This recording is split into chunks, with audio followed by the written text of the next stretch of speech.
Welcome, everyone. My name is Bryant Baker. I am the Director of Conservation and Research at Los Padres Forest Watch. If you're not familiar with our organization, we work to protect the Los Padres National Forest and other public lands along the Central Coast and the South Coast of California.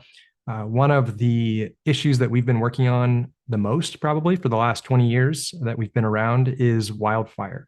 And we, of course, just had some pretty major wildfires in the LA area.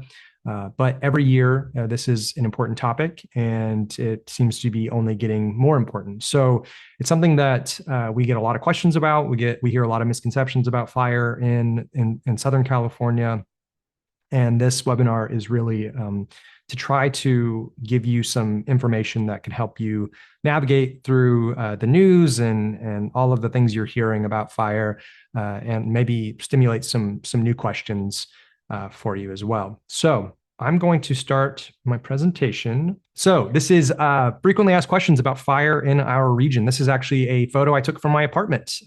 Hopefully I'm not doxing myself too much there, but this was during the mountain fire in November of last year. Pretty intense amount of smoke that came through Oxnard during that event. Anyway, smoke is something we can talk about smoke impacts and what we can do about that. But I think what's really important is to look at these key takeaways. So this is, I think, these are the most important things to understand about fire in Southern California, particularly, especially on our chaparral dominated landscapes. So one, wind-driven fires that pose a danger to communities, they are inevitable in Southern California. They have been around for a very long time. They will continue to be around. That is both with or without climate change. We have big wind-driven fires in Southern California, and those do put our communities at risk. Number two, fire suppression over the past century. So we have been suppressing, we've been trying to suppress fires since the early-ish 1900s. Really after 1950 is when the fire suppression really ramped up and became the sort of militaristic approach. But fire suppression over the past century has not made large and intense fires more likely in Southern California chaparral landscapes, but other things have, and I can talk about those other factors. Number three, wildland fuel reduction is ineffective when it comes to protecting communities from wind-driven fires. Remember, those wind-driven fires are inevitable. And wildland fuel reduction is pretty ineffective when it comes to protecting communities from those events, and it may actually be counterproductive in some cases. And then lastly, mitigation should be focused on home hardening, defensible space, better evacuation and alert systems, ignition prevention, and reducing future wildland-urban interface development. Wildland-urban interface, I can define that later, but I may use the term WUI. That's what we call it. You can see the acronym. It's not WUI. Pretty much everyone refers to it as WUI, which makes it sound a lot more fun than it really is. So I just want to cover real quick what chaparral is, because not everyone is always on the same page about what I'm talking about when I say chaparral. So chaparral is an ecosystem. It's actually, think of it as like a sort of a broad category of ecosystems. There are different types of chaparral. They come in different shapes and sizes, but it is this sort of broad ecosystem that is comprised mostly of evergreen shrubs. Most of these shrubs are what we call sclerophyllous. They have these all sorts of interesting adaptations to the Mediterranean climate that we have in California.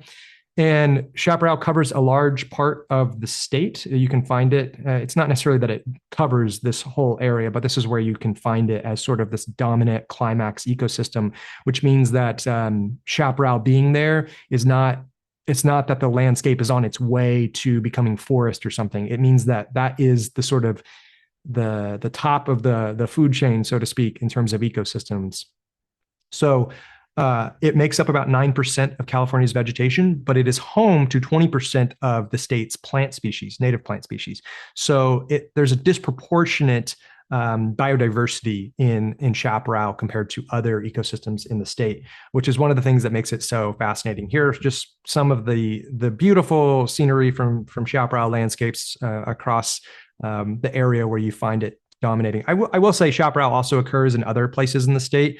You can find it, for example, up in the Klamath-Siskiyou region, especially serpentine chaparral. It's sort of mixed in with the forest, and you can even find it in Oregon. There's areas with chaparral in Oregon, and of course all the way down into Baja California as well.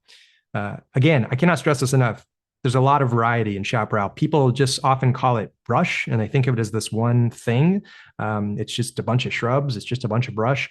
There's a lot more to it than that. Again, it is very biodiverse. There's an amazing number of species of shrubs, but also herbaceous plants as well that grow in this ecosystem. These are all photos I've taken from different places where chaparral is dominant, and I can't get enough of this ecosystem. It's truly incredible. Now, I mentioned that the evergreen shrubs in this ecosystem are something that we call sclerophyllous. That sort of just means that they have, usually it's referring to their leaf characteristics. So they have typically small sort of leathery leaves. They are often pretty waxy. Look at chamise. Chamise is the most common native shrub west of the Sierra Nevada. And it has really tiny little leaves here. And you'll notice that the leaves often will like sort of stick straight up. This is silk tassel. It has bigger leaves than a lot of other plants in the chaparral, but it still has a lot of the same characteristics as you see in other leaves.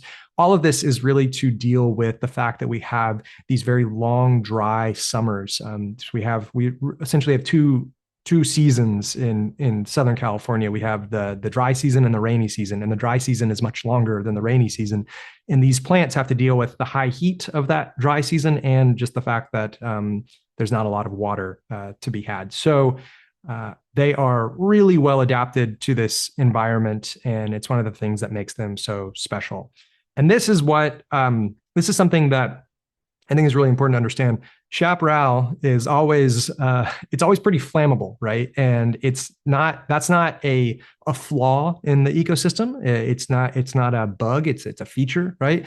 It's just a part of it, right? And it has a lot to do with the fact that you have this sort of continuous shrub layer. You've got crowns. The canopies of each shrub they're usually pretty close together. But this is how the ecosystem is, and it's really important for a lot of different wildlife species.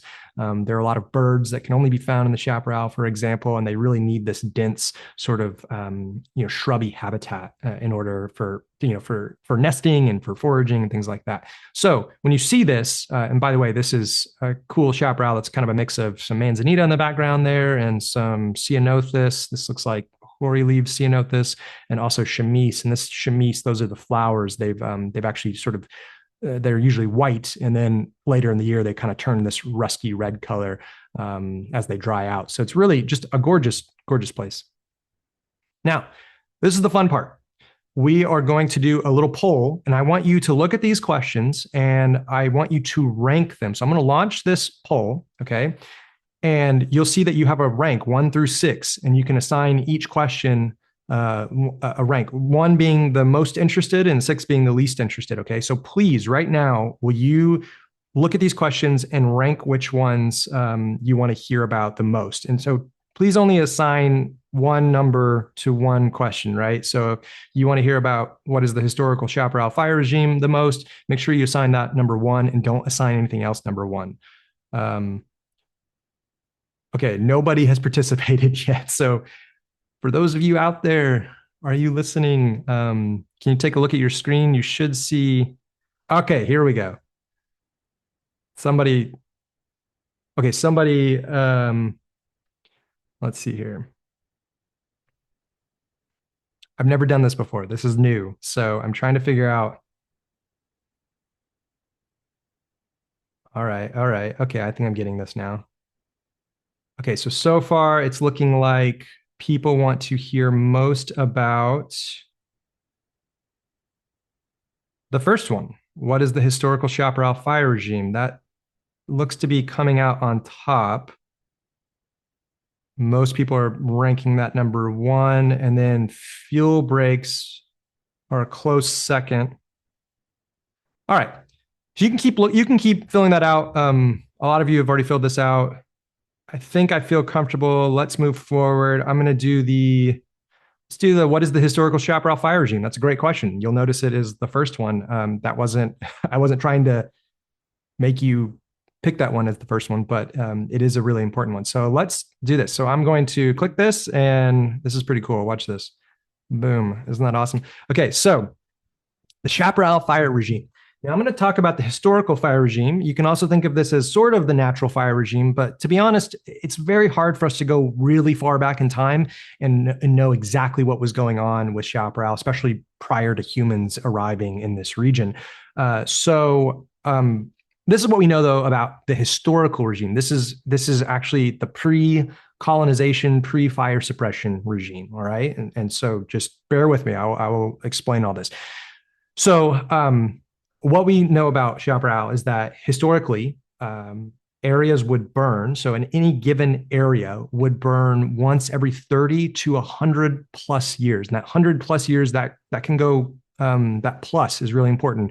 Sometimes you'll see this actually written out as 30 to 150 years or 30 to 150 plus years. We've been pretty good at establishing that lower limit.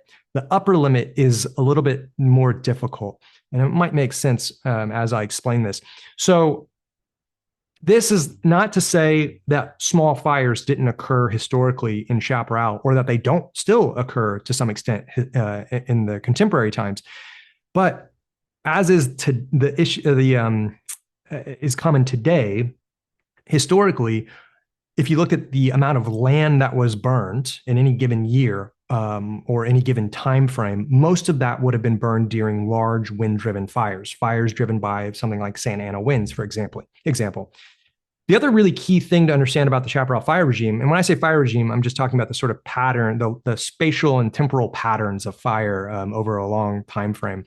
High intensity fire is the norm, okay? And that means most of that above ground biomass is killed. That doesn't mean most of the plants are killed. It just means that when a fire comes through, it's going to look like everything was killed, okay? So, and I'll talk about that more here in a minute. Now, how do we know that large wind-driven fires were occurring historically, like prior to when we started keeping record, or even prior to colonization? One of the key studies that started to establish this was in 1999. There was a study where these researchers actually went out in the Santa Barbara Basin and they took sediment cores from the bottom of the ocean there, and they were looking for charcoal layers. And for the last 100 years, we have pretty good record keeping of these large 50,000 plus acre fires. And what they noticed was that they could see these charcoal spikes that were associated with those fires. So then they were able to go back further in time, and they were looking for those same spikes in charcoal, the amount of charcoal in particular layers. And they reconstructed this sort of this history of fire over the last 560 years. So that's including prior to colonization. It's also including prior to the suppression era, the fire suppression era of the 1900s and the 2000s. And what they found was that on average, somewhere in this landscape where fires burn and then their smoke gets carried out over the Santa Barbara Basin, the Santa Barbara Channel, usually from Santa Ana winds or from sundowner winds, they found that somewhere in this region, once every 20 years or so, a 50,000 plus acre fire occurs, right? It's hard to say exactly how large these fires could have been on the upper end, but we know that they were very likely 50,000 acres or more. And when I say that they occurred once every 20 years, that does not mean that they occurred once every 20 years in the same spot. It just means somewhere in the region, a big fire occurred roughly once every couple of decades, okay? So that really helps us establish that big wind-driven fires are actually, they've long been a part of this region, okay? I hope that makes sense. I'm just making sure I'm checking the chat and the questions here. Okay, so hopefully you're with me on that. All right, let's move on. Now, Other studies have corroborated this. There was a study back in 2009. They looked at big cone Douglas fir tree ring records. So they were actually looking at these stands of big cone Douglas firs. That's what you see here. This is a stand of big cone Douglas fir in Ventura County, in the backcountry in Ventura County. And what they're able to do is they look at those tree rings and they can look for fire scars in those tree rings. And what they found also was that there were these large landscape scale fire events that were historically happening well before the fire suppression era and even before colonization of the area. So what they concluded was, as in recent decades, past widespread fires were likely driven by extreme winds and drought conditions.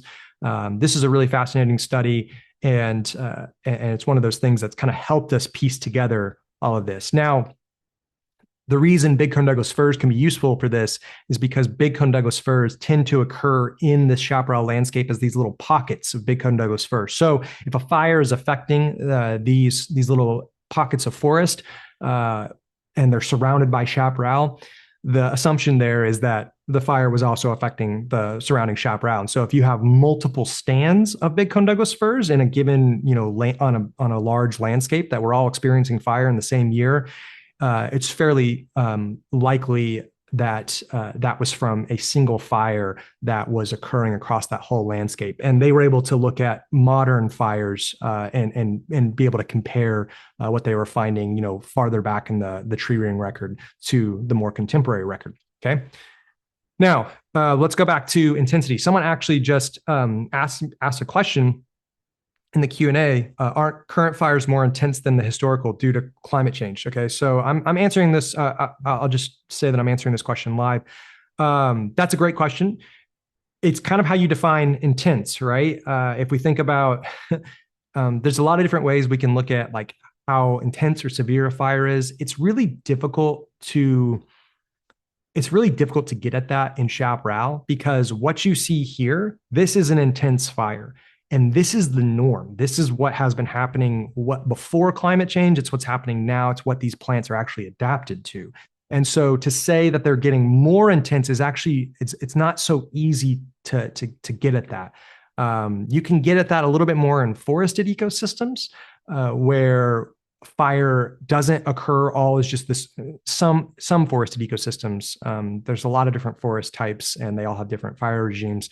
But the forest types that we're probably most used to in California, they have this mixed intensity, mixed severity regime where a lot of the trees will survive, if not most of the trees will survive, and then you'll have these patches where a lot of the trees or most of the trees will die, and so you get these different levels of intensity. It's a little bit easier to track changes in intensity or severity. In that case, severity, you would usually look at fire severity as sort of a measure of how much mortality is happening among the plant community. In chaparral, it's just a little different because it's always burning at this high intensity. Even the concept of severity is very difficult to get at in chaparral, because what you see here, it looks like everything has been killed, but actually most of what you see, all these stems that are left behind, most of those are actually still alive, and they're going to resprout from their basal burrows, their root systems that were protected from the fire. Climate change is absolutely affecting the fire season. It's expanding the fire season. It may be affecting the extreme weather conditions that we see. We definitely see that in a lot of places in North America. In Southern California, something like, how does climate change affect Santa Ana winds? How does it affect like the occurrence of those, the intensity of those? That's harder. It's been hard to make a really direct connection there, and there's still some debate in the literature about that. But yes, climate change is absolutely affecting fires in a lot of different ways. It's just in California, in Southern California, chaparral, whether it's changing the intensity is not so easy to talk about. Okay, and then I see some folks talking in the chat. So these studies don't seem to support the narrative that climate change is making fires bigger or more frequent. Climate change is definitely a big role in how big fires are, how frequent they are, because you get, again, if climate change is affecting the fire season, if it's expanding the fire season, it's especially in Southern California, if it's pushing the fire season, the dry season, deeper into the Santa Ana wind season, then it is more likely that ignitions are going to line up with Santa Ana winds, and so the occurrence of large fires can definitely increase. Now, when I showed you that study from 1999 that was looking at charcoal sediments, charcoal layers in the sediment core, that did not include the last 10 years, last 10 or 15 years of we've had some pretty big fires that have occurred in a relatively short period of time.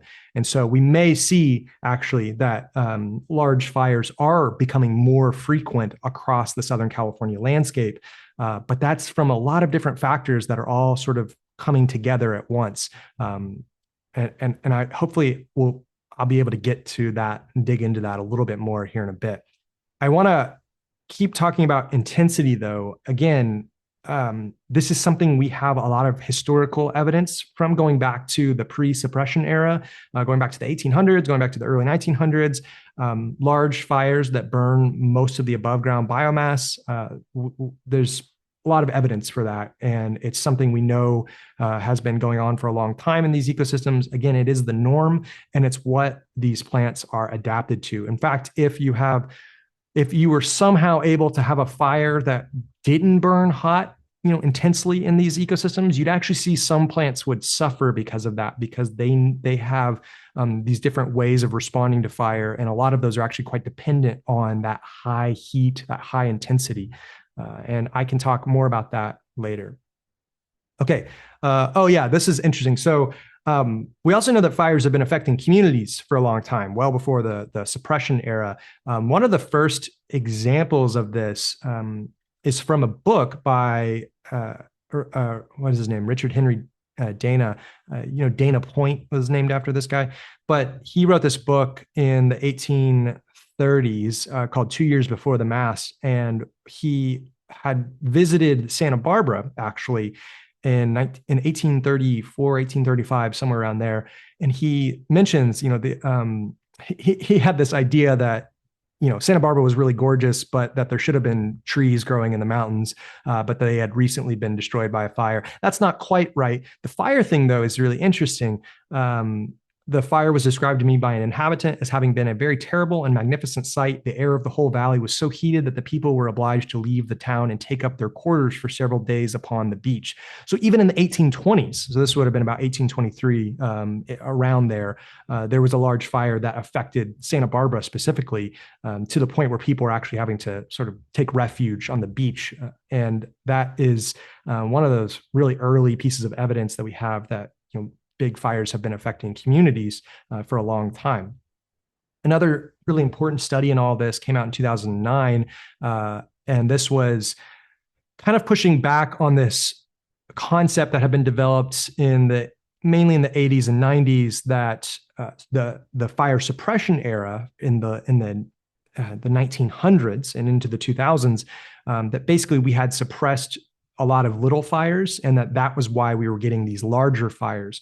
And this study was really important in establishing that those larger fires had been a part of the landscape well before that era of fire suppression. Okay, one of actually the biggest fire that we know of that has occurred in Southern California was in 1889, the Santiago Canyon fire. That was about 300,000 acres in size. That is larger than any of our largest fires that we've had in Southern California since then.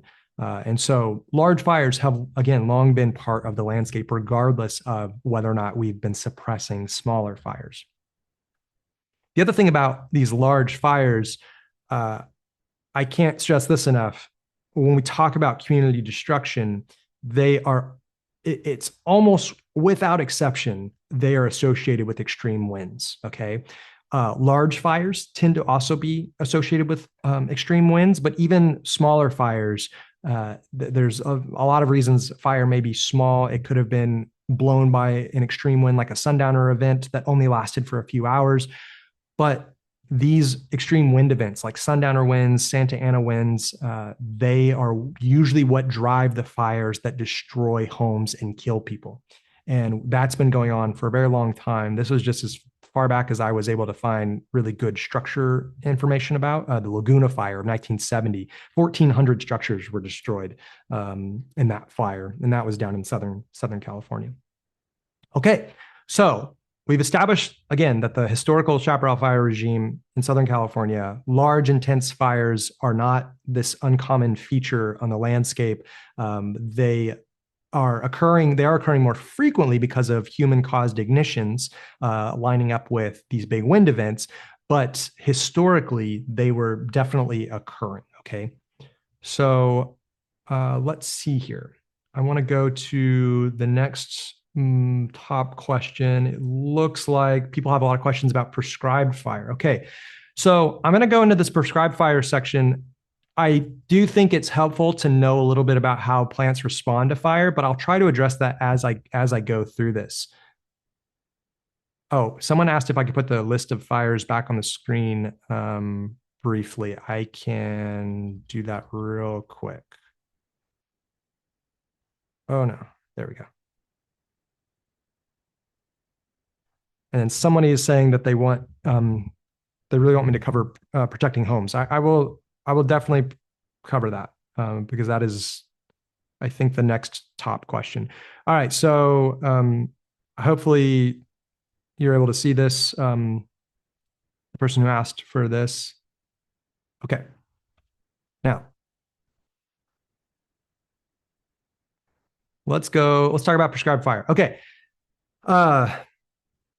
This is really, really, really critical to understand because there's a lot of talk about prescribed fire. And please do not take this as we are anti-prescribed fire in ecosystems where prescribed fire can be appropriate and useful. In Chaparral, particularly in Southern California, but also on the Central Coast as well, we have this problem where fire has become more frequent over the last century. And we're getting areas that are burning too soon after previously burning, right? So the fire interval is shortening, right? Remember how I said, Chaparral, it's more adapted to burn every 30 to 100 plus years. In a lot of areas, we're actually seeing it get less than 30. And once you start getting into that like 10 to 15 year range or less, then you start to see certain species disappear. And species like this is a really interesting study about this cool species of manzanita up in Montaña de Oro, that area in San Luis Obispo County. They were actually finding that even 40 years between fires wasn't quite enough for this species to reestablish its population after the next fire. So some species, like a bunch of different manzanitas, a bunch of ceanothus species, really important components of Chaparral, they don't have the ability to resprout after fire. What they can do, though, is they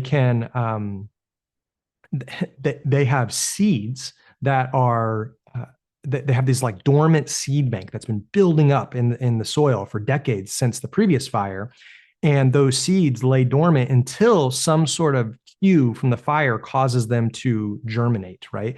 And so with ceanothus, for example, it's usually high heat. They need high heat, and that changes their seed coat in a way that allows it to let water in so they can germinate. With manzanitas, it's a little bit more about smoke, chemicals from smoke. With there are other species that can resprout, but they also have a dormant seed bank that they can rely on as well, like chamise, a really important plant, as I mentioned earlier. Those need chemicals from charred wood for their seeds to germinate. And so you really just don't see seedlings coming up except right after a fire for these plants. But those seedlings need time to grow to maturity and start producing more seed that they can then replenish that seed bank so that by the time the next fire comes around, that new seed bank is ready. Because remember, they can't resprout, which means that the adults in the population are all wiped out in the fire. And they rely on that seed bank to replenish the population, to restore that population, right? So if you want these species, and it's not just like these endangered, these rare species, it's a lot of common species too. For them to persist for a long term on the landscape, they need quite a bit of time between fires. Okay, so that's a really key thing to understand. This is a very small but very easy to see example of what's happening here. This whole area that you see burned in 2009 in the Hezecita fire. This is above Santa Barbara. And all of these dead stems coming up and all of the stuff in the background, that's mostly this ceanothus species called Ceanothus megacarpus. It's big pod ceanothus. It's what we call an obligate seeder. That means, again, it can't resprout, but it does come up from a dormant seed bank after a fire. So it burned in 2009. And then this little patch here right in front of me, that had burned again in 2017. So only 8 years later. And the fire killed all of those new plants that had come up, all those new ceanothus individuals.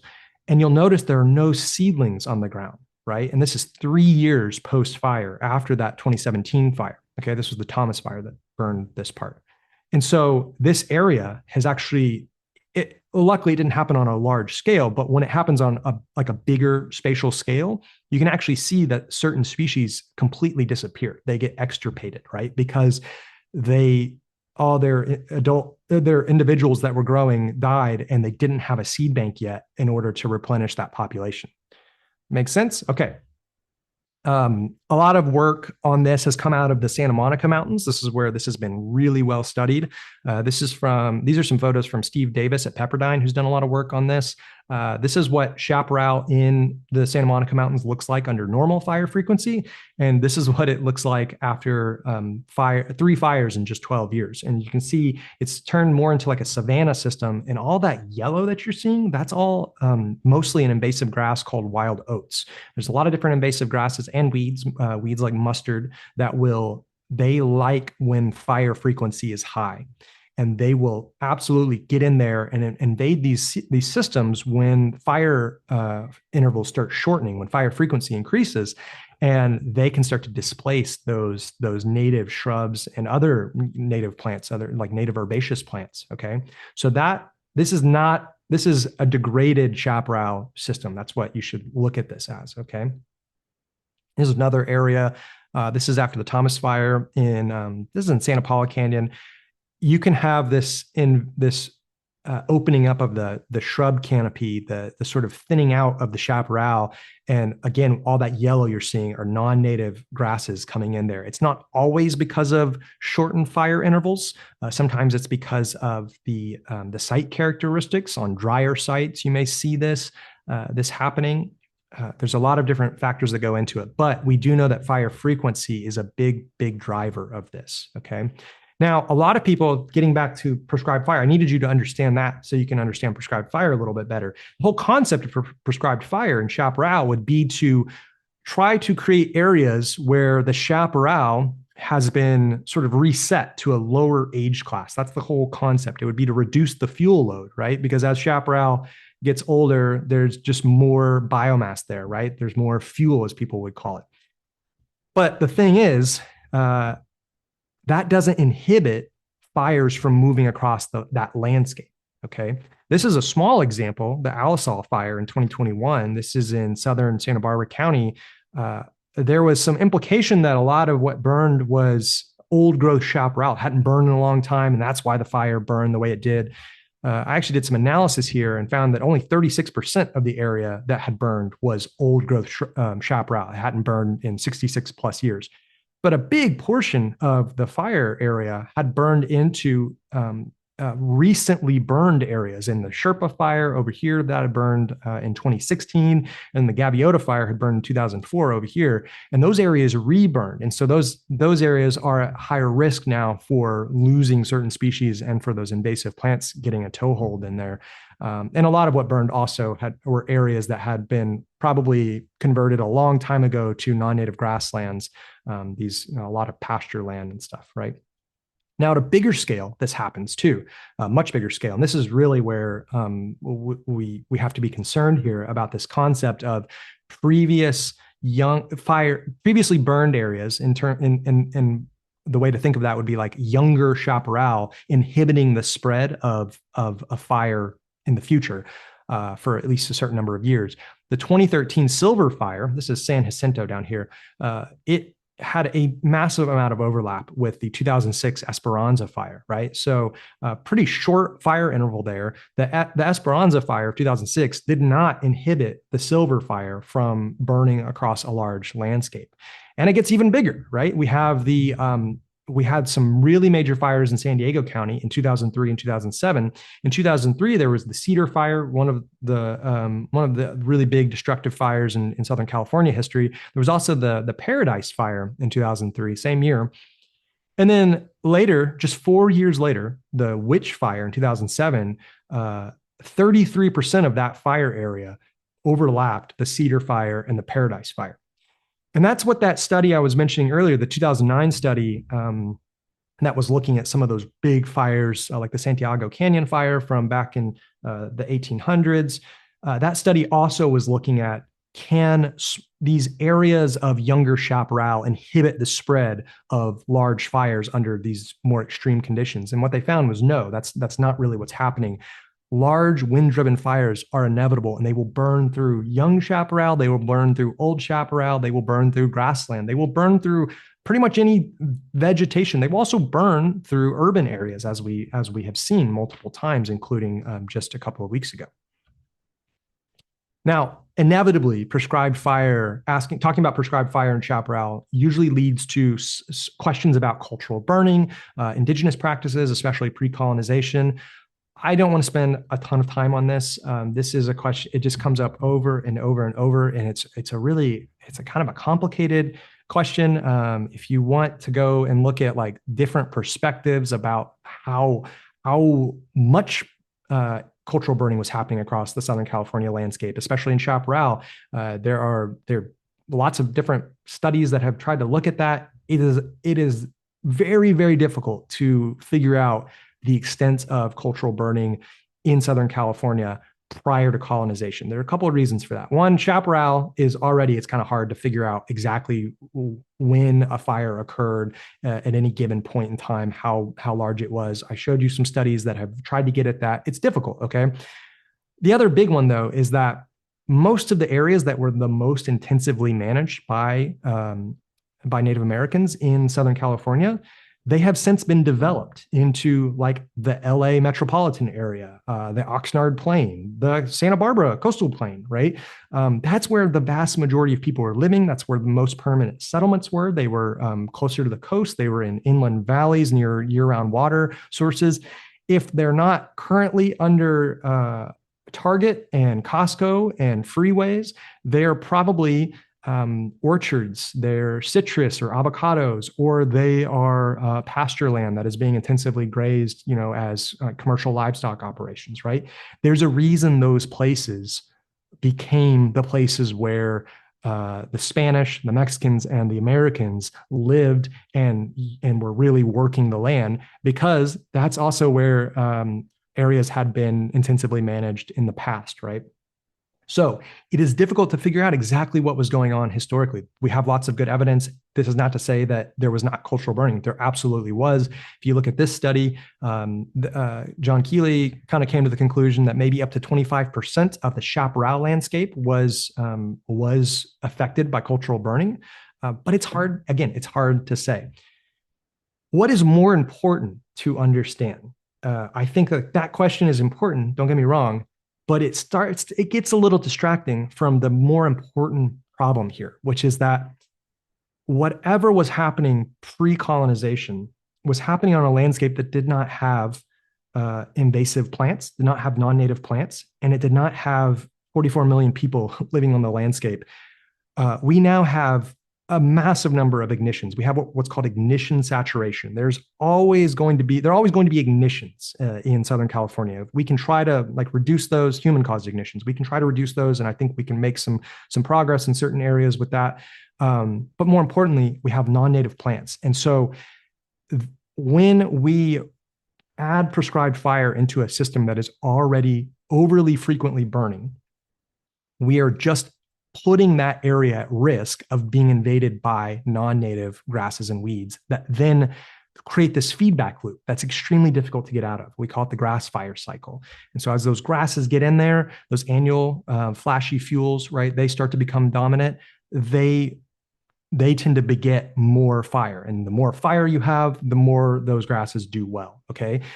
It's a different landscape than it was historically. Are there places where cultural burning can be used and for all sorts of different reasons? Yes.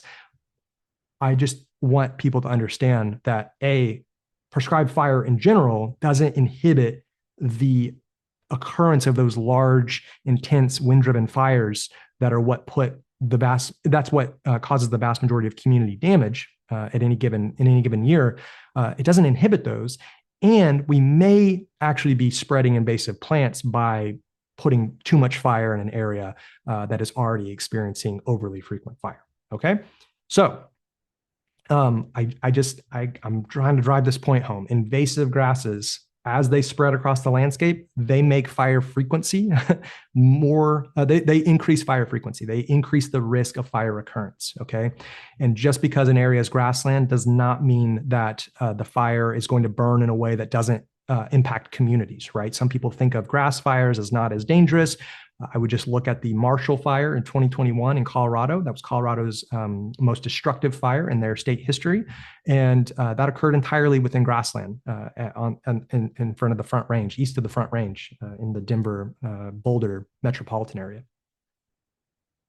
Lastly, I want to just point this out. You don't have to this whole idea of like type conversion, right? We're changing chaparral to this other vegetation type that has all these non-native grasses. It doesn't have to be that all the shrubs disappear. There are plenty of places that have experienced this sort of opening up, either purposely because of fuel reduction activities or because of overly frequent fire. There's a lot of different reasons. And you can see that here in the background. This is an area in the San Ynez Mountains that has, because of some fuel reduction activities that took place in I think the 90s and 2000s, it has really opened up. And all of what has spread in between these native shrubs, these native plants, is invasive grasses, mainly wild oats, for example. And this, again, the increase of, I don't really like the use of alien. This is like this was 2012. So I don't know. We don't really use the term alien for non-native plants anymore. But the increase of non-native grasses on a site has the effect of greatly expanding the fire season and the probability of a repeat fire. So if your goal is to try to protect communities from fire, what you don't want is to spread invasive plants across the landscape. All right. Hopefully we've covered that. Let's see here. All right. Okay, I've got some good questions in the chat. Okay, let's see. Do you support prescribed burns for structure safety, such as the burns done around the Midland School area? Oh boy, that's a tough one. I'd have to really think about that. I think it's probably impractical in a lot of areas. You're also saying that it may have been effective during the lake fire. I'd have to look more into that. You start to get into a question of, well, how frequently would you have to do it? I often see, like, well, this area, it burned like a few months before the fire came through, this wildfire came through, and it really helped. So like, what would be the conclusion there? Like, we need to burn every few months? Like, do we always need to keep certain areas in a state of reduced vegetation, that it's as if it had burned 3 months ago? Like, what's the length of time before you'd have to do the next fire? In doing that, you'll often find that amount of time that a previous fire may inhibit the spread of a subsequent fire, maybe under like moderate weather conditions, you may find that that's a pretty short amount of time. And so then the idea there, you'd have to sort of conclude like, okay, well, we need to be doing this really frequently. And again, we start getting into that invasive grass, the spread of invasive plants issue. Doing it around structures is a monumentally difficult task.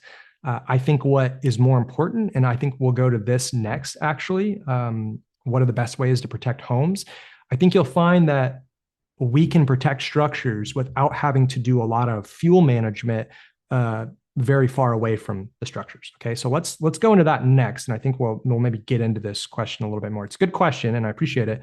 I'm just making sure there's no other questions. Okay. All right. So, why do structures burn, and how can we protect them? So, this is something I noticed with the fires in LA, and when I was reading through comments on social media, people, I thought that we had done a better job at spreading this kind of educational information about how structures burn in a wildfire. But I'm getting the sense that a lot of people still don't really understand this. Homes usually do not burn because a wall of flames is moving through a community. They're actually burning from embers that are often being blown miles ahead of where the main fire is occurring. Those embers get into structures they can get in through open windows, they can get in through vents that don't have ember screens. They can find their way to, like you see here, they can find their way into like a mulch pile right next to the house, and then they start putting direct flame against the house.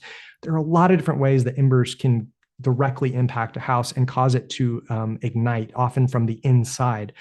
Once a home ignites, especially in an area where there's a lot of homes packed in together, one home igniting then becomes what you might think of as like an ember factory that is just blasting their neighbors with embers. And then you start to get this domino effect. It's what we see over and over and over again all across fire-prone areas of the world that where we see community damage. This is what is happening. Okay, so what the science is telling us is that because homes are burning from these wind-blown embers, and it's almost always in under pretty extreme conditions, wind-driven fires, there are things that we need to do to existing structures to make them more resistant to embers. We got to reduce that ember permeability in the home. And there's things that we can do as we build new homes to make sure that they are best protected. Okay. So this one is most homes have non-combustible roofs now, thanks to actually a really big, devastating fire, a very small fire actually, that occurred in Oakland, the Oakland Hills back in 1991, I want to say. The Oakland Hills fire that destroyed a lot of homes, killed a lot of people. And one of the big findings from that was that a lot of people in that area didn't have non-combustible roofs. They had wood shingle roofs. And so there was then a mandate to change roof materials. So most homes now have non-combustible roofs. A lot of homes still don't have double pane windows or tempered windows, or better yet, tempered double pane windows. Those can be really good for reducing that pressure differential that can develop. You have a cooler house on the inside, and you've got really hot conditions outside. You don't want that causing windows to break. You don't want, especially if like debris is flying around because of the wind.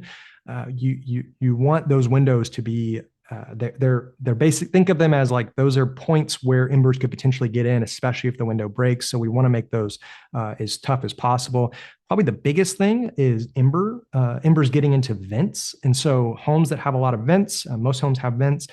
Making sure that you have the mesh on there. A lot of vents have mesh to keep critters out. But you need like 2 millimeter mesh size. That's what you really need in order to effectively keep embers out.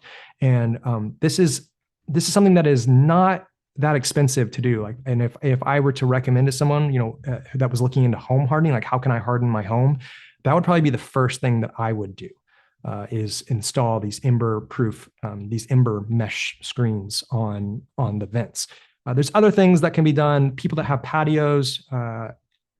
All that stuff, leaf litter, and things that get underneath the patio. If you're storing things underneath the patio, you got to remember embers will get into these places and they will ignite combustible material. And you don't want ignitions happening right around the home. This is not something that we're just saying because it sounds good. A lot of research has gone into this, a lot of studies. These are all different studies. These are just some of them. I would recommend looking up Jack Cohen. He really paved the way. He was kind of a pioneer in the research world on this. And he's got a great YouTube video called Your Home Can Survive a Wildfire. You should go check it out. But there's a lot of research into this. And what the science is finding over and over and over is that probably the two most important things for protecting communities is to is the way we build communities in the first place, not building them in dangerous areas and not building them in a way that makes them more uh, increases the risk of their vulnerability to fire, but also going to those existing flammable homes on the landscape and trying to make them less flammable, trying to retrofit them to reduce the amount of embers that can get into the home. That has been found to be the most important thing in terms of how we can protect communities. There have been uh, studies into what if we did this at scale, how much money would it save us in the long run? And just retrofitting existing homes can save us $2 for every dollar spent, right? And that's saving us money in terms of the post-disaster cleanup and rebuilding and all of that, right? If we were to actually start retrofitting homes at scale on the landscape, we could really reduce the number of homes that are burning in these wind-driven fires. I say this, it is shocking to me, and I noticed in a lot of people are really focused on the LA fires in terms of things like water issues, stuff like that, and they want to be mad at the government, and I think a lot of that is kind of just a distraction from this issue. If you want to be mad about something, I would be mad about the fact that if you look at what the state of California is spending on wildfire mitigation, only 1% of all this funding is actually going to home hardening programs, helping people retrofit their homes. And there are a lot of people on the landscape that are living in homes and they can't necessarily afford on their own. They're not financially secure enough to be able to do this on their own. We really need to change the way we are focusing funding. We are putting so many millions, billions of dollars into fuel reduction in wildland areas. And we know that that is not going to protect communities from these inevitable wind-driven events. And so when I say 1%, I'm talking this community hardening, that is, I think it's like 2% of all this money. Within community hardening, that includes defensible space and land use planning, but also home hardening. Home hardening itself, it only represents 1%, $38 million. That's it out of all these billions of dollars, okay? That should be upsetting to a lot of folks. And it flies in the face of decades of science that is showing us we need to be investing more in this. And we're just simply not doing it. The state is not doing a good job, and the federal government is doing an even poorer job at this, okay? Now, defensible space, this is another thing. It's important. It's especially important for if you are fortunate enough that firefighters can come and have an engine around your house, and they can kind of post up and put water on the home. That's not always possible, and we see that in a lot of these fires where you get that domino effect where homes are burning and then they're causing their neighbors to burn, homes to burn. But under certain conditions, the defensible space can be really helpful for allowing firefighters to do their work. I would say the most important part of defensible space, though, is the home ignition zone. It's the 0 to 5 feet. You just do not want flammable materials there, okay? I'm going to show you an example of what I think is actually really good 5-foot ignition zone work. This is a homeowner that did this work. A lot of it was to try to get lower insurance rates, and that's a we can talk about insurance. That's a whole nother beast, but this is what they ended up doing. They removed mulch, piles, plants, and they put this sort of rock material. You can do decomposed granite. You can do all sorts of different things, right? But having no flammable material here, including vegetation, is really, really important. And it's been found, it's increasingly recognized as one of the most important things you can do outside of retrofitting the house directly. Okay. Super, super important. Now, I just want to show you real quick, defensible space, not some panacea, right? You can't just, the more defensible space you create, the more safe your house is. It's not exactly how it works. And this is also going to just give you a little idea about like the growth of the wildland urban interface, which I can cover in a different section, but we're running out of time here. This is 1990. This is in the Santa Monica Mountains. You can see it's mostly just chaparral here. There's some sort of road. I don't know what's going on there. It might have been early beginnings of creating this home. But now we've got some big old homes built in this area. This is wildland urban intermix. This is almost like more like rural setting. It's very low density housing, and these homes are really out in the thick of it in areas that have burned many times in the past. And you can see, and I'm not trying to knock these homeowners or anything. I'm trying to give you a useful illustration of this issue. And I don't know who these people are, and I have nothing against them. I want you to understand this. We're looking at a satellite imagery here. This is in 2024. All these homes have a lot of defensible space. And you don't have to have 100 feet of just no vegetation around your home. That is not necessary, right? And going beyond 100 feet is often you're getting diminishing returns. Now, on certain conditions, maybe it can be useful. But this is what we see a lot on these big homes is just people will go and clear most of the vegetation in a wide swath around their home. Now, all of this burned in the Palisades fire. So we're going to go to a post-fire image, the same exact imagery. You can see these 4 homes burned, despite having a lot of defensible space. A lot of defensible space. This home survived, okay? It is more about the structure than anything. That is like the most important thing is the structure characteristics, how it was built, how resistant it is to embers. And I got to say this, you can make your home super resistant to embers. Like you can do all the right things, but if you evacuate and you leave your door open or you leave a window open, all of that kind of just doesn't matter, right? Because embers are going to get in. So also having a good evacuation plan. If you leave your home, like maybe you're at work and it's a red flag warning day, I would recommend not leaving windows open. I would make sure like when you leave your house, especially on red flag days, you leave just assuming that a fire could affect your house and the embers may attack your house. And so you got to always be in that mindset, okay?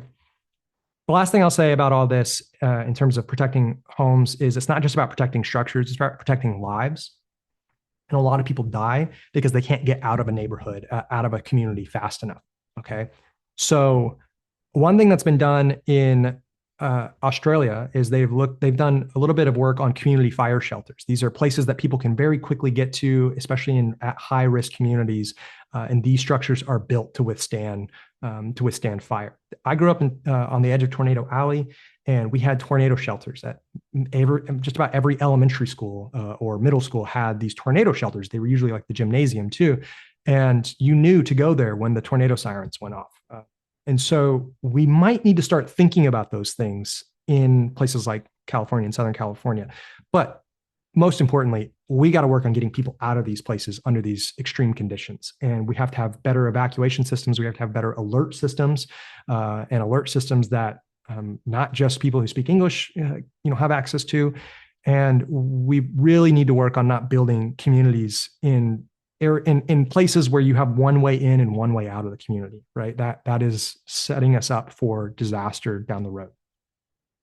Okay, so it is 1 p.m. We have done this for an hour. I think this is going pretty well. I'm happy to keep going. We do have another presentation tonight at 6:30 p.m.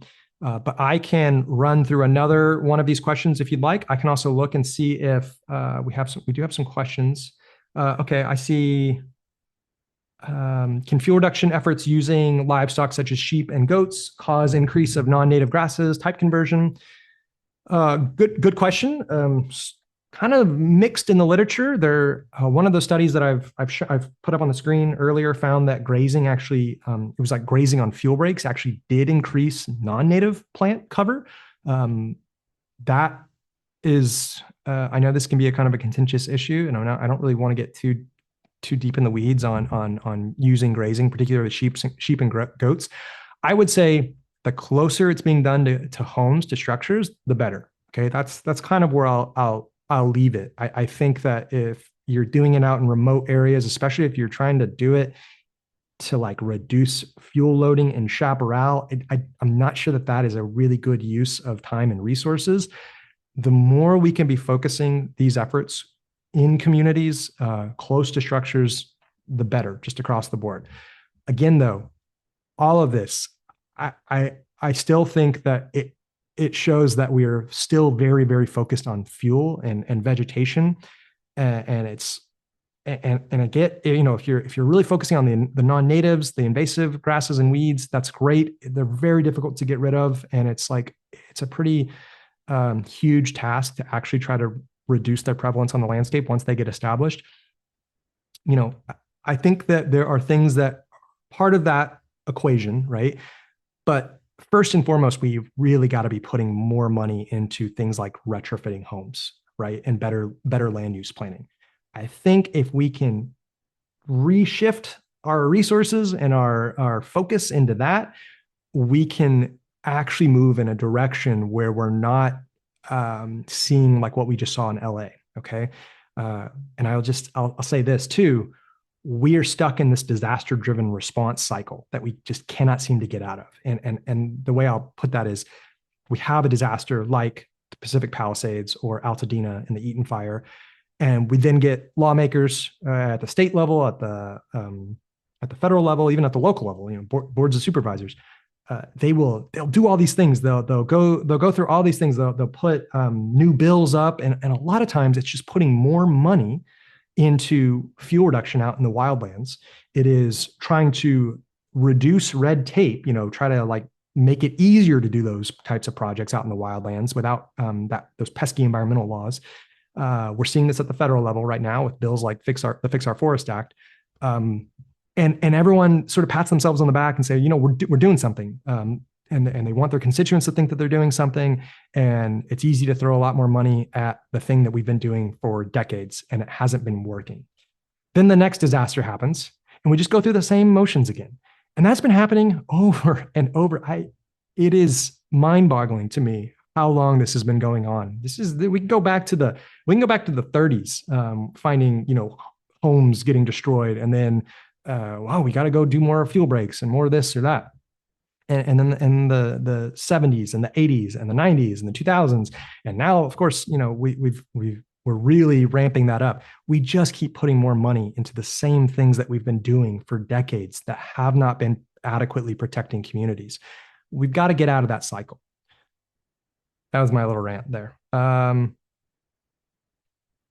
Okay. So, I still got a lot of people here. How about this? One of the big questions that people had were, are fuel breaks effective? So you guys want to run through that real quick? We'll do that real quick. We technically have until 1:15. I just wanted to make sure I leave plenty of time if you have additional questions, things that I'm not addressing here. Okay, fuel breaks, real quick. A lot of people get terms mixed up. So we often talk about fire breaks, fire lines, fuel breaks. Fire breaks and fire lines, usually what people are referring to in the fire community are these linear features that are created during fire suppression operations.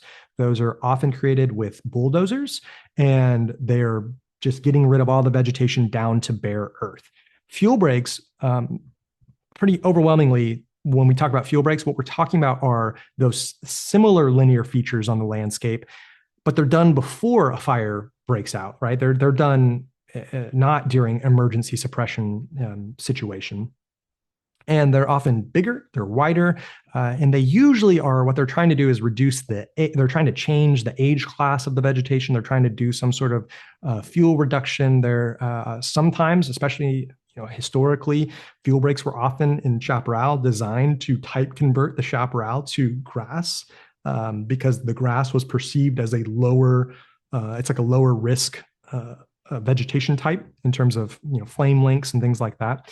So this is an example of a fresh fuel break, like just very recently cut. This is one that I would not be surprised if the Forest Service had called this a shaded fuel break because they left some shrubs. You can see there. This was done with mastication. So it wasn't a bulldozer. It wasn't going through and ripping shrubs up. And a lot of these shrubs can resprout with mastication. But what this looks like is this. They're actually literally grinding things down from the top of the canopy all the way down to the ground. This is very common, a very common form of fuel break creation and maintenance.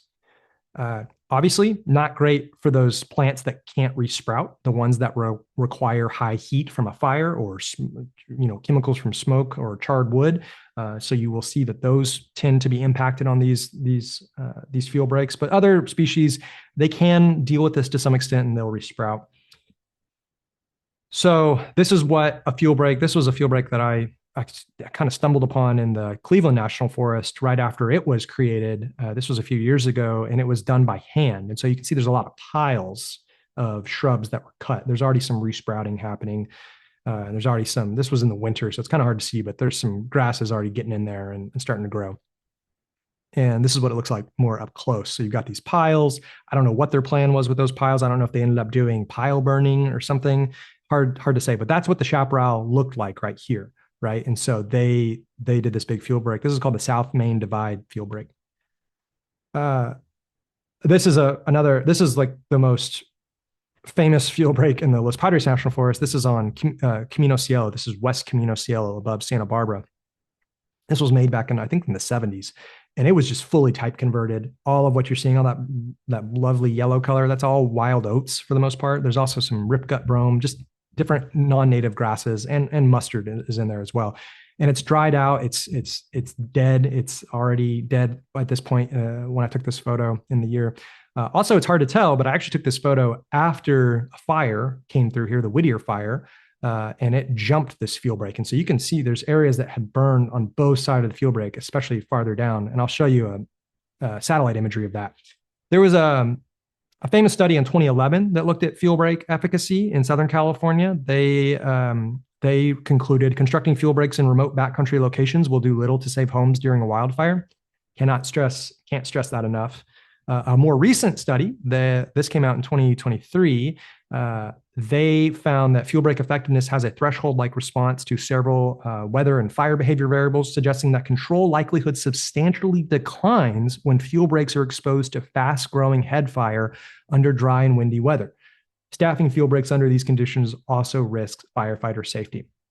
So let's think about this. You have a fast-moving fire, just like with the Palisades fire or the Eaton fire. It's moving really fast under extreme, wind conditions. Maybe it's 50-mile-per-hour winds, maybe it's 100-mile-per-hour winds, and it's moving toward a community. And there's a fuel break between that fire and the community. It's very unlikely that an incident commander is going to put firefighters on that fuel break in front of that fast-moving fire. It's dangerous. It's extremely dangerous, and there's not a lot they are going to be able to do to stop embers from moving and creating spot fires, often more than a mile ahead of that fire, right? Fuel breaks do not stop the wind, okay? And they're only effective if firefighters are on the fuel break doing things like backfires. And so they can be effective in some places under mild weather conditions, but those aren't the conditions under which fires that threaten communities are usually burning. Let's take a look at that Camino Cielo fuel break. This is before the Whittier fire. If you see, there's a burn area here. That was the Sherpa fire of 2016. So this was right after that fire, but it was before the Whittier fire burned in 2017. So this is the Camino Cielo fuel break. You can see it runs along this whole ridge line. They're usually at ridge lines, by the way. That's Lake Cachuma, and Goleta is off this way.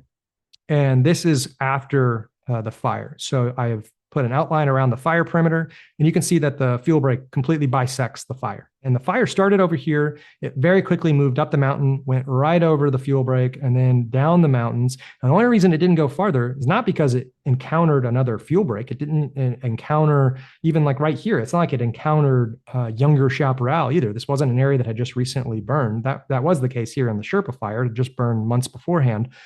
But what really stopped the fire was that we then got these winds coming from off the ocean that were moist, cool winds that were then pushing the fire back on itself as it was coming down the mountain.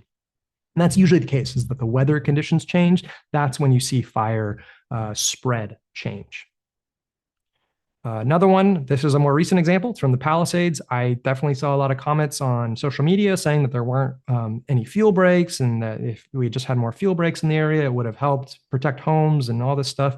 Here's some fuel breaks right here along these ridges. They've been there for a long time, been seemingly maintained for a long time too. This is the Big Rock community here, and so Malibu is over here. And the fire is coming this direction, right? And so now we're going to look at the post-fire imagery, right? This is really recent fire imagery or satellite imagery that just came from Google Earth that I just found today, actually.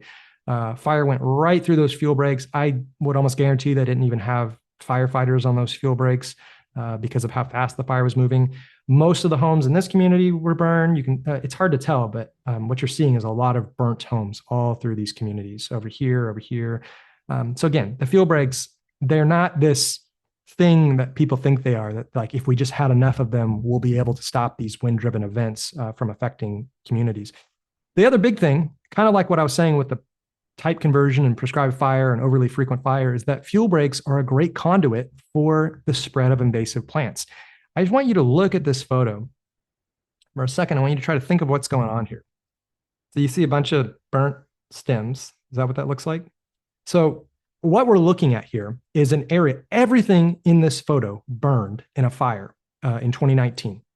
And it actually, the fire started in this fuel break. It started up the road. As far as I can tell, it started in this fuel break, and then it moved down the mountain towards Santa Barbara. This was the cave fire of 2019. And you'll notice some of the shrubs didn't really even burn in the fuel break. So maybe you could say the fuel break helped protect those shrubs from burning. Not really the success that it might seem. So all this area was chaparral. This was all nice, pretty old growth chaparral, actually. And it is recovering really, really well. You can see all these shrubs are resprouting. You've got a ton of fire following native plant species like Phacelia and morning glory. This is like the next year after the fire. The grasses that had all completely burnt, the wild oats, this is mostly wild oats, that had all completely burnt in the cave fire in November of 2019, had already grown back by the time I took this photo. They're already ready to burn again. So if that just, I hope that gives you a sense of how easy it is once these plants get established to cause that recurrent fire problem, right? And we've seen areas that are now starting to burn every few years, like the mountain fire, that area near Camarillo and Santa Paula, that area just keeps burning. It burned in 2019, it then just burned again in 2024. We're going to see that over and over because it's become so type converted with these non-native grasses and weeds.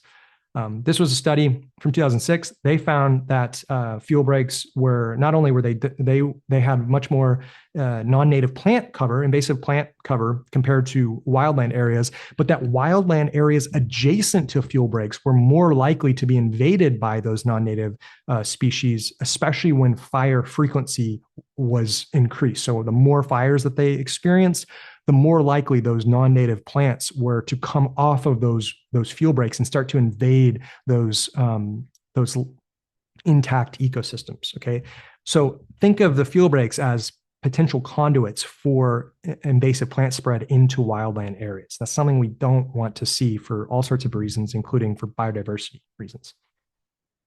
Okay, so let's look at some questions here, and I'll just go for a few more minutes, and then I think we might call it good. I really appreciate everyone has been very engaged. I like this. I can't see your faces, but I can see you chatting and all sorts of stuff. So this is great. Okay. All right. So let's do.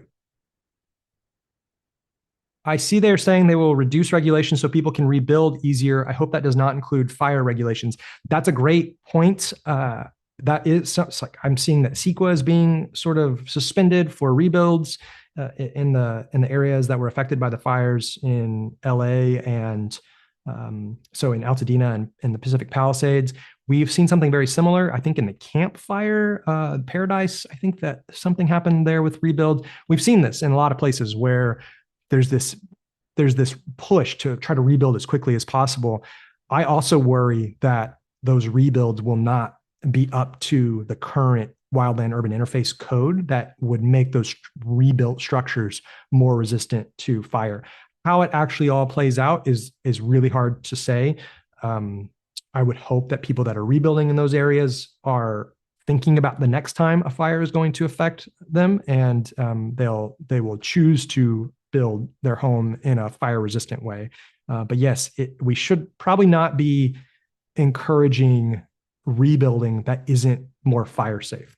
And we also have to really look at where we're building in the first place. That is a key thing. I didn't talk much about the wildland urban interface and how it's growing, but someone asked, could you please speak to wildlife and natural processes of their evacuation and fire risk, AKA where do all the birds, mammals, reptiles go?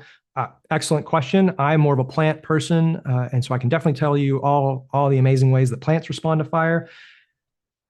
So I'll say this though about wildlife in Chaparral. Birds can generally fly away, right? And they're pretty good at that. If a fire is occurring during nesting season, which is very rare, that can be a problem. But fire season and nesting season don't really line up. nesting season tends to be in the winter and spring. And this is one of the problems with climate change, expanding the fire season deeper into that winter period, especially with the Santa Ana winds and all that. It also is going to impact birds that are nesting. Okay. And so that's a problem. And it's one of the reasons, one of the bajillion reasons we need to try to tackle climate change. It's also, though, another thing about prescribed fire that we have to be really careful about. Often prescribed fire is performed on what we call like the shoulder season, the period right before the fire season starts or right after the natural fire season starts.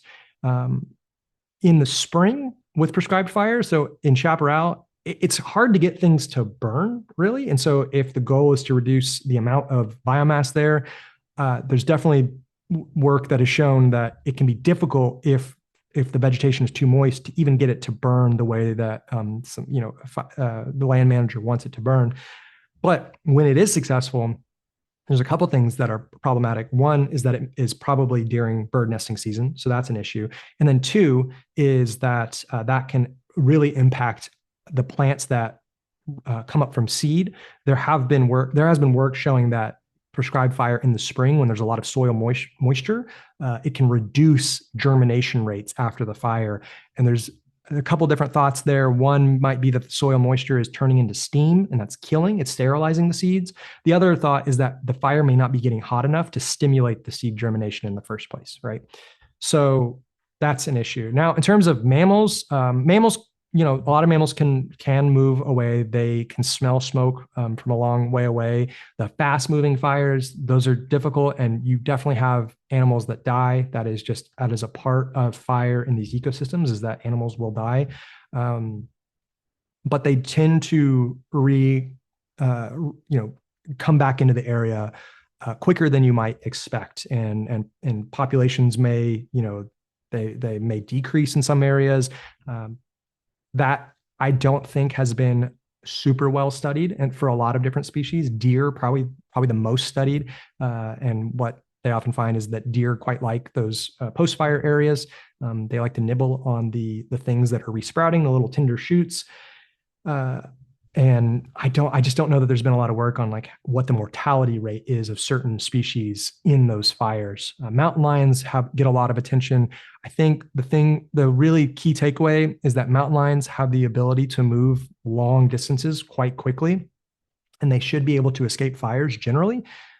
But when we have fires in these highly fragmented ecosystems and landscapes, so we have, the 101 is in your way, and also the 1, and also the 405, and also, a bunch of homes.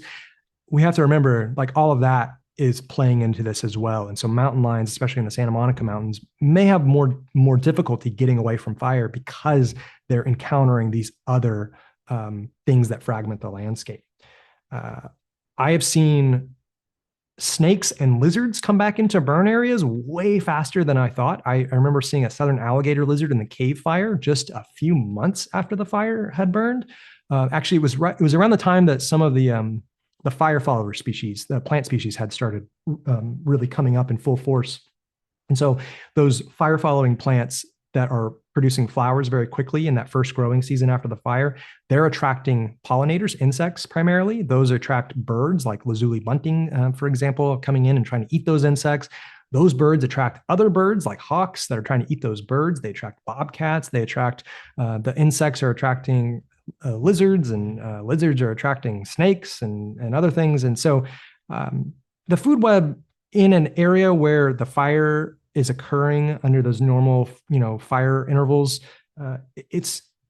there are ways that these ecosystems have adapted to this regular fire occurrence. The problem is really when you start getting into overly frequent fire, and that just is like a cascading series of problems ecologically. So I hope I answered your question there. Okay, and I think, all right, awesome. So I think we'll call it for right now. If you want to learn more about how plants respond to fire, please go check out our YouTube page. We have some really good webinars that we've done over the years that really go in depth on that. Again, thank you so much for being here, and hope you have a great rest of your day.